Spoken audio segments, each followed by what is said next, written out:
This is Bennu, one of Earth's closest planetary neighbors. An asteroid roughly the height of a skyscraper. A remnant from the dawn of the solar system made of carbon-rich rocks and boulders. And since late 2018, the place that NASA's OSIRIS-REx mission has called home. When OSIRIS-REx arrived, it began wrapping Bennu in a complex web of observations, starting with a preliminary survey of its size, shape, mass, and spin. On New Year's Eve, OSIRIS-REx was captured into orbit by Bennu's minuscule gravity, making it the smallest world ever to be orbited by a spacecraft.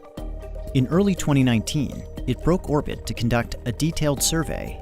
A series of sweeping passes allowed OSIRIS-REx to study geological features at different latitudes and times of day, enabling stereo imaging and landmark-based navigation. During the detailed survey, OSIRIS-REx globally mapped Bennu at only 5 centimeters per pixel, the highest resolution of any planetary body, including Earth.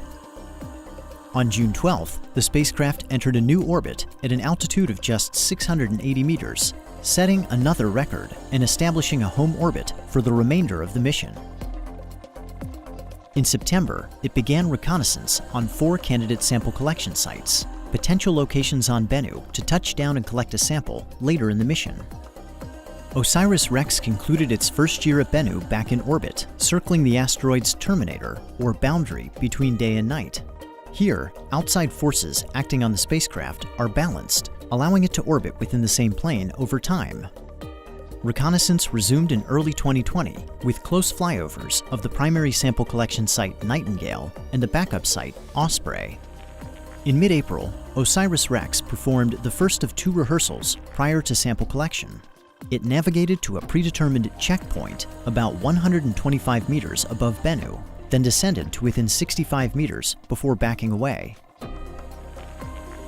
After the checkpoint rehearsal, OSIRIS-REx flew one final reconnaissance sortie over Site Osprey. Then it made a series of high-altitude maneuvers while rebooting its onboard processor and preparing for its second rehearsal of the sample collection event. On August 11th, OSIRIS-REx departed its home orbit and made a 4-hour traverse to Bennu's northern hemisphere, retracing its earlier path.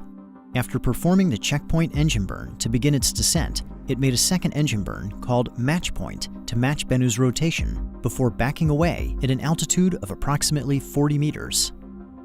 Now, the most crucial moment of the mission had arrived. On October 20th, 2020, at approximately 11:30 a.m. Mountain Time, the spacecraft departed orbit. A few hours before, mission controllers on Earth had sent the commands for the Touch-and-Go Sample Collection Maneuver, or TAG. As they watched with anticipation, OSIRIS-REx steered itself to sample site Nightingale, maneuvering toward the small crater at the walking pace of a spider. At 4:11 p.m., the mission received confirmation. OSIRIS-REx had touched down and collected its sample. Following TAG, the spacecraft drifted to a safe distance away from Bennu. By the end of October, mission controllers determined that it had exceeded its goal of collecting 60 grams of asteroid material. They directed it to stow the sample in preparation for return to Earth. Before departing Bennu, OSIRIS-REx was given one final task.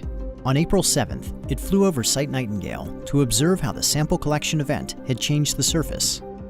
And with that, OSIRIS-REx had recorded its mark on Bennu and spun the last strand of its web.